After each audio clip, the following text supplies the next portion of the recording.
All right, so today we're going to be talking about how we get this pasture looking green again. That's coming up next.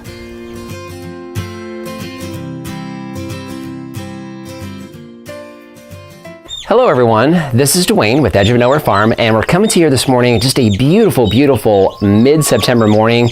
And you know, we're getting really close to fall. We got into the 70s in the morning this week. Still really, really warm during the day, mid 105-ish out here in Whitman. But we do know that fall's coming, and because of that, if you can't hear it already, we have livestock back on the farm. So we actually got our meat chickens back in. If Lori wants to squeeze in, we can peek at them.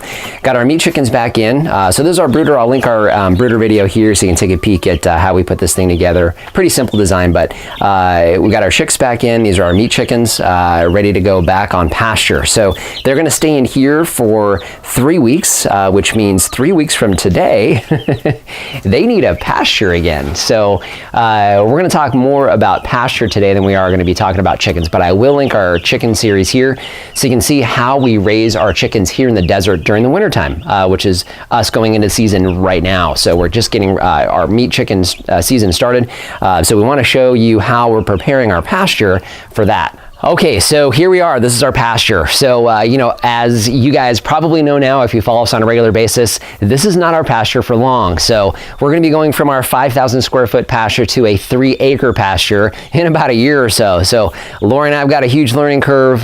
You know, we started this last year, so we put our pasture in right out about a year ago, and I'll link that here. We did a short series on turning desert into pasture. Last year, this was it was just dirt. There was a handful of weeds on here, but for the most part, it was just dirt. So seeded it from scratch, turned it into a pasture. It was a beautiful pasture all winter long. And of course, all summer, we let it do just this. It basically turns brown. We use winter rye. And if you're familiar at all with grasses here in Arizona, we have certain grasses, only a couple, that actually survive our summertime. One of those being one that we really would rather not plant here. That's Bermuda. We got a little bit of it growing. Somehow it got on the property. We didn't bring it here, but we do have some Bermuda growing, which is just about the only thing that grows in the middle of summer here for us. We didn't want to seed this with Bermuda because we don't want the Bermuda going up into, and as you can see behind me, a lot of the orchard, we don't want that Bermuda going up into the orchard. It literally takes over the wood chips. It takes over the whole area, which we're not interested in. So what we've done is we've decided to just go with a winter mix of different types of grasses and perennials that seed and come back once we get back into wintertime. So what this pasture that you see behind me, which is really mainly weeds, and a lot of dead grass, is actually going to turn back into pasture. So what we're focusing on today is we're focusing on reseeding. So we want to show you really quick what we're going to use. So one wants to slide down. Perennial rye. So we get this from Home Depot. It's, I forget how much this thing was. I don't know. It's probably 80 bucks, 70, 80 bucks. But it's going to get us through 2 seasons. So we're going to be going ahead and overseeding our rye. It is perennial rye, so it does seed. So we do have a good seed bank in the pasture already. We're going to go ahead and overseed to give it a little bit of a jump start here.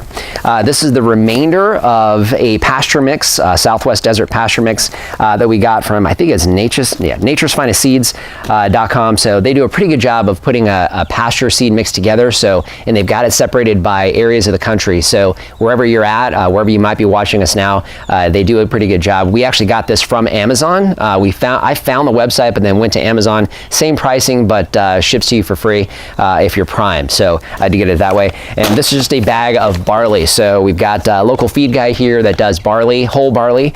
So these are whole barley seeds. So I've probably got about 5 pounds of barley here. We're going to be using barley in this mix as well. So this is going to be my mix that we're going to go ahead and put on the pasture.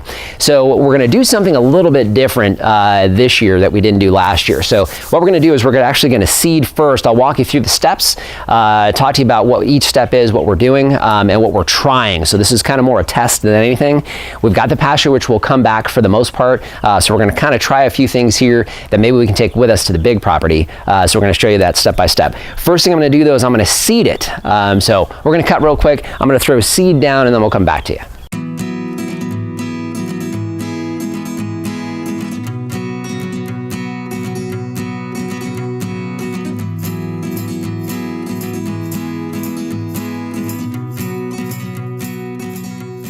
Okay, so we got the seed down. So we have our barley, we have our perennial ryegrass, and we have that pasture mix that we threw down. So we got plenty of seed down on the ground. So now what we need to do is mulch it and kind of protect as much as we can from the birds. So that's really the next thing we're gonna be doing. We'll probably do a couple quick cut scenes, but what we're using this time, we used straw last time. We're actually gonna use some hay. We have some spent hay from our neighbors who raise horses. So we got some of that. Got an old bale that we didn't use this summer. So we got that back here as well. So we're gonna go ahead and get that down on the ground. We'll come back to you when we're done.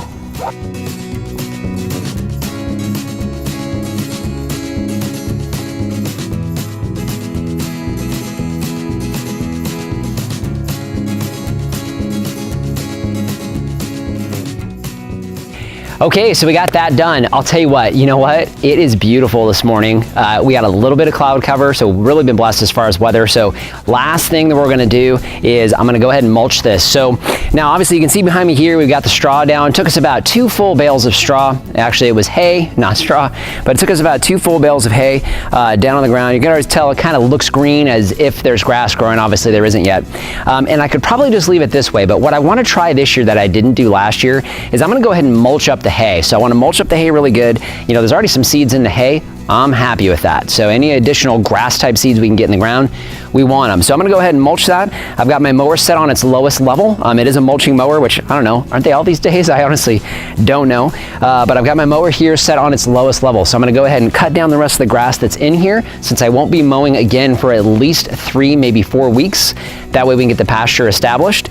So I wanna go ahead and get it nice and low and go ahead and mulch up all of this straw down in with the seeds and just mix all that up. So never seen anybody do that before. It's probably out there. I doubt I'm the first person to think of doing something like this, but I'm gonna go ahead and do that now. So we're gonna cut one more time, get this done, and get some water on it. So I'm gonna go and get to mowing.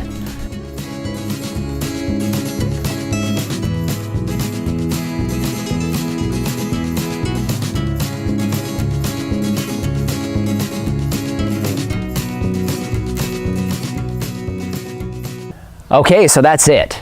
We've got it all mulched in. You know what, I'll tell you what, it did an amazing job. Actually, Lori and I were just looking at it.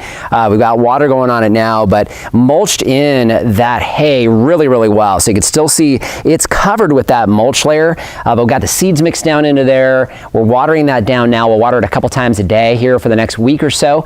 Really let this grass get established and get our pasture back. It actually doesn't look too bad considering we really neglected it all summer long.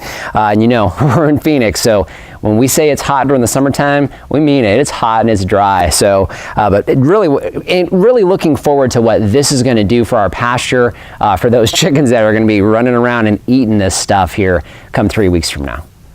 So I just want to thank you guys for joining us today. And it was a quick video. Really wanted to kind of give you guys an idea of what we're doing to get ready for the fall season. We get our meat chickens back on pasture, get our pasture going back again. Still got a lot of stuff going on with the fruit trees, but hey, you know what? If you haven't done so already, just want to encourage you to subscribe to our channel.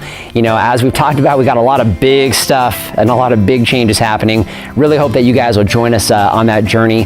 Really looking forward to, love to have you guys along. And hey, if you have any questions or comments, love you for you to leave those down in the comment section down below.